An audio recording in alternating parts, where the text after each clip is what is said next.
یہ جو علاقہ ہے پورا روڈا کا، یہ فوڈ باسکٹ ہے پورے لاہور شہر کے لیے، جس پہ آپ ایک نیا شہر بنا رہے ہیں. تو آپ سوچ سکتی ہیں کتنا لانگ ٹرم ڈیمیج کر رہے ہیں ہم.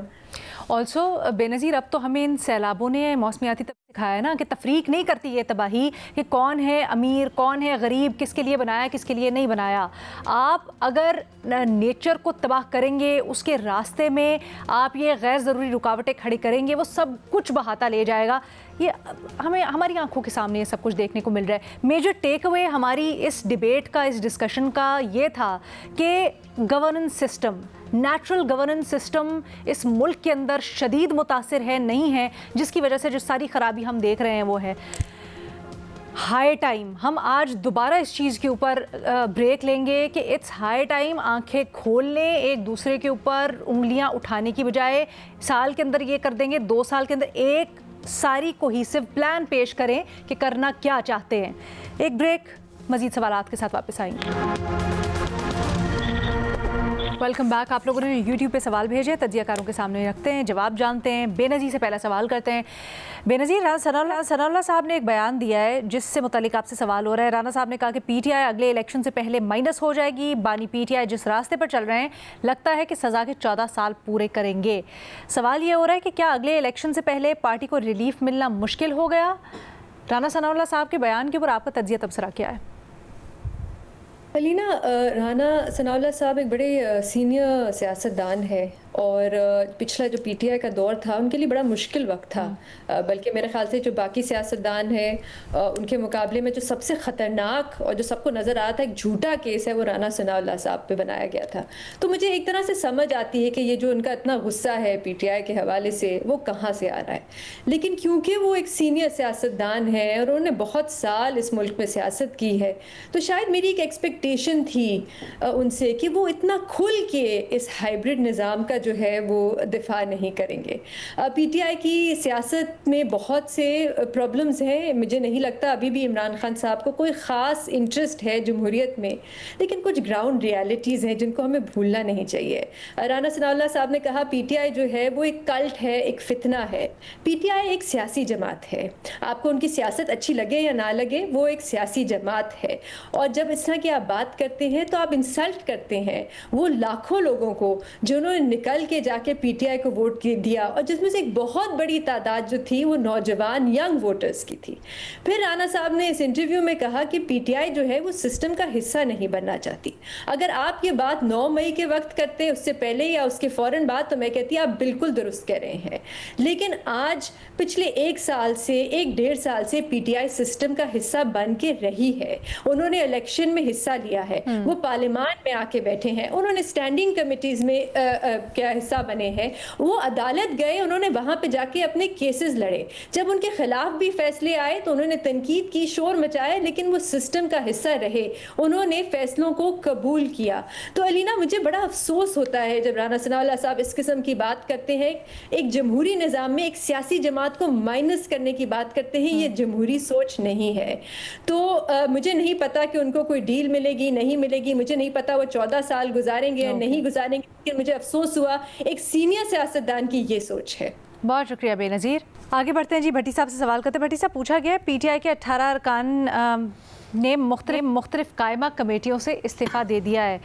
کیا یہ اقدام پی ٹی آئی کو سیاسی فائدہ دے سکتا ہے یا نقصان؟ نقصان دے گا میڈم شیخ، اور یہ ایک بڑا بلنڈر ہے پاکستان تحریک انصاف کا. پاکستان تحریک انصاف مجھے لگ رہا ہے کہ نہیں سیکھ رہی ماضی سے. آپ قومی اسمبلی سے 121 سیٹوں کے ساتھ نکلے تو آپ نے کیا کر لیا تھا؟ ہوا یہ کہ شہباز شریف صاحب جو تھے وہ 2 ووٹوں کی اکثریت سے ان کو کھلا میدان مل گیا، اور انہوں نے وہ کچھ کیا جو بندہ سوچ بھی نہیں سکتا تھا. آپ نے اپنی 2 صوبائی حکومتیں توڑ دیں، خیبر پختونخوا اور پنجاب، اور پھر آپ کو چھپنے کی جگہ نہیں مل رہی تھی. اب یہ جو فیصلہ ہوا ہے 18 قائمہ کمیٹیوں سے، چیئرمین شپوں سے اور ممبروں سے نکلنا، کیا کر لیں گے آپ اس سے نکل کے؟ آپ پہ مشکل وقت ہے، آپ پہ کڑا وقت ہے، آپ ایک پچھلے 3 سال سے ایک بڑے مشکل وقت سے گزر رہے ہیں. آپ سڑکوں پہ آئیں, آپ جلسہ کریں, جلوس کریں اور لوگوں تک میسج پہنچائیں, آپ اسمبلیوں میں رہیں, آپ سینٹ میں رہیں اور ساتھ ساتھ آپ قائمہ کمیٹیوں میں رہیں. چیئرمین پبلک اکاؤنٹس کمیٹی کی چیئرمین شپ سے استعفیٰ دینا پاگل پن لگ رہا ہے. اور اس طرح باقی ساری چیزوں کے آپ اپوزیشن ہیں, اپوزیشن میں آپ نظام سے خود کو ارریلیونٹ کر رہے ہیں. خدا کے لیے اس طرح کے خودکشیاں نہ کریں, آپ اسی نظام میں رہیں, نظام میں رہ کر آپ اپنی جدوجہد جاری رکھیں جو آپ لینا چاہتے ہیں, جو آپ کرنا چاہتے ہیں within rules and regulation یا ود ان آئین کے. سر کیا خبر یہ آئی آپ تک کچھ یا اطلاع کہ کیوں یہ فیصلہ لیا گیا, خان صاحب نے کیوں یہ ڈیسائیڈ کیا؟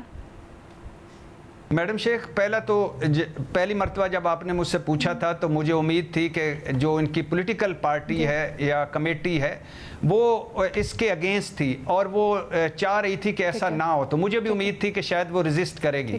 لیکن عمران خان صاحب نے کہا کہ کیا اس نظام میں رہنا, کیا قائمہ کمیٹیوں میں رہنا, کیا ضمنی الیکشن لڑنا. ضمنی الیکشن کی پھر بھی ایک سمجھ آتی ہے کہ آپ کو کسی نے جیتنے نہیں دینا, گو کہ وہاں بھی میدان کھلا نہیں چھوڑنا چاہیے تھا, لیکن بہرحال پھر بھی ایک سمجھ آتی ہے. قائمہ کمیٹیوں سے آپ اندر بیٹھے ہیں, کسی کو گاڑی ملی ہوئی ہے, کسی کو پیٹرول ملا ہوا ہے, کوئی کہیں اپنی آواز اٹھا سکتا ہے, کوئی کہیں اپنی بات کر سکتا ہے. آپ خود بخود وہ کچھ کر رہے ہیں جو یہ حکومت چاہتی ہے, تو یہ بس کریں خودکشیاں کرنا. اس طرح کے فیصلے ٹھیک نہیں ہے پارٹی کے لیے. بہت شکریہ ارشاد بھٹی صاحب. ایک چھوٹی سی بریک کے بعد واپس آتے ہیں اور باقی تجزیہ کاروں سے جوابات جانتے ہیں. Welcome back. مزے صاحب, آپ سے سوال یہ ہو رہا ہے کہ پاکستان میں سیلاب آتے ہی بہت سے بیرونی ہمارے دوست شراکت دار امداد دینے کے اعلانات کرتے ہیں. اقوام متحدہ سمیت عالمی اداروں نے امداد دینے کا ابھی بھی اعلان کیا ہے. اس سے پہلے بھی اس طرح کے اعلان ہو چکے ہیں, لیکن سوال یہ ہو رہا ہے اس کا کیا ہوا؟ کیا پاکستان کو سیلابی صورتحال سے نمٹنے کے لیے احتساب کی ضرورت ہے یا پھر امداد کی؟ میرے خیال میں دونوں کی ضرورت ہے, اور احتساب خاص طور پہ جہاں اس طرح کی امداد آ رہی ہو, جیسے سیلاب متاثرین ہیں یا ماضی میں جو زلزلہ کے متاثرین تھے ان کی اس کی بہت ہی معاف کیجیے گا بہت ہی اسٹرکٹ مانیٹرنگ ہونی چاہیے, اور اس میں کوئی معافی نہیں ہونی چاہیے اتنا, کیونکہ اس کے دو وجوہات ہیں. ایک تو یہ کہ جیسے اس طرح کے اداروں سے, حالانکہ اس طرح کے اداروں سے جب فنڈنگ آتی ہے تو وہ اس کی مانیٹرنگ بھی کرتے ہیں, اور میرے خیال میں خود انٹرنلی بھی اس لیے بھی ضروری ہے تاکہ آپ ایک ماڈل پیش کر سکیں ان کے سامنے کہ یہ اس طرح کی جو چیزیں ہیں اس میں. اب یہ جیسے سندھ کے اندر جو 21 ملین مکانات کا ہے, چھوٹے مکانات جو 2020 کے سیلاب کے بعد بنے ہیں اس میں, اور اس کے اندر بہت سے لوگوں سے میں نے بات کی, اس میں جا کے دیکھنا چاہیے, یعنی جو جرنلسٹ وغیرہ رپورٹنگ کرتے ہیں ان کو جا کے دیکھنا چاہیے کہ ایکچولی, حالانکہ ظاہر ابھی 21 ملین نہیں بنے ہیں ابھی, لیکن جا کے دیکھنا تو چاہیے کہ وہ مکانات کیسے بنے ہیں, کس طرح کے بنے ہیں. تو جب ہم باہر سے فنڈنگ آئے اور اس میں کوئی گھپلا ہو, اس کے لیے کوئی معافی نہیں ہونی چاہیے. تو اس لیے تاکہ جب آپ ورلڈ بینک کے سامنے ایک پکچر پیش کریں گے, دوسرے ڈونرز کے سامنے کہ آپ کا پیسہ ہم نے کس طریقے سے خرچ کیا, تو ظاہر ہے ان کا کانفیڈنس بھی بڑھے گا اور اس سے پاکستان کا امیج بڑھے گا. ایک طرف ہم اپنے آپ کو شو کرتے ہیں کہ ہم بہت ہی پور کنٹری ہیں, غریب کنٹری ہیں, اور ایک طرف پتہ چلتا ہے کہ ابھی پروجیکٹ شروع نہیں ہوا کہ بڑی بڑی گاڑیاں آ گئیں, بڑے دفاتر بنا لیے گئے. جو اس طرح کی امداد ہے اس میں سمجھتا ہوں کہ اس میں بہت زیادہ مانیٹرنگ کی ضرورت ہے, بہت سخت اکاؤنٹیبلٹی کی ضرورت ہے, اور اس میں کوئی معافی نہیں ہونی چاہیے. اور آئی تھنک سر اس کا ایک اور بھی پہلو ہے جس کی طرف کل وزیر خزانہ صاحب کا انکشاف پوائنٹ کرتا ہے. انہوں نے بتایا کہ بہت سے ایسے پلیجز تھے ماحولیاتی اور موسمیاتی تبدیلی سے متعلق جو کہ پاکستان کو کیے گئے تھے, لیکن ان سے متعلق پروجیکٹس پچ نہیں کر سکا. اتنی بڑی نااہلی ہے کہ ہمیں لوگ دینے کو پیسہ تیار ہیں بٹ ہم اس کا فائدہ نہیں اٹھا سک رہے ہیں.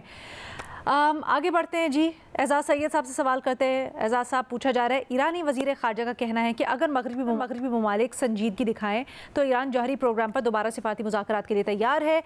کیا یہ کشیدگی سفارتکاری سے کم ہو پائے گی؟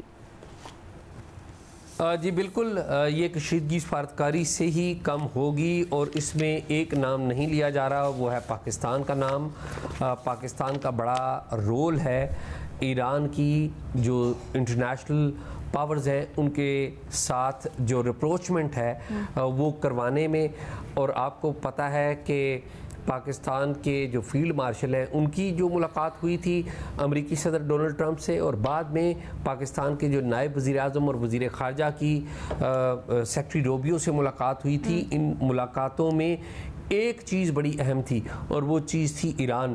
اور ایران کے اوپر خود امریکی انتظامیہ بھی یہ تسلیم کرتی ہے کہ پاکستان ایران کو سمجھتا ہے اور ایران کو قائل کر سکتا ہے مختلف چیزوں کے لیے, اور ایران کے جو مسائل ہیں ان کو کنوے کر سکتا ہے انٹرنیشنل ورلڈ کے لیے, انٹرنیشنل ورلڈ کو. تو ایران کے جو وزیر خارجہ ہیں انہوں نے جو اسٹیٹمنٹ دی ہے میرے خیال میں بڑی پازیٹیو اسٹیٹمنٹ ہے. اس میں دو چیزیں ہیں. ایک تو یہ ہے کہ ایران آفر کر رہا ہے کہ وہ دنیا کے ساتھ چلنا چاہتا ہے لیکن وہ مشروط بھی ہے.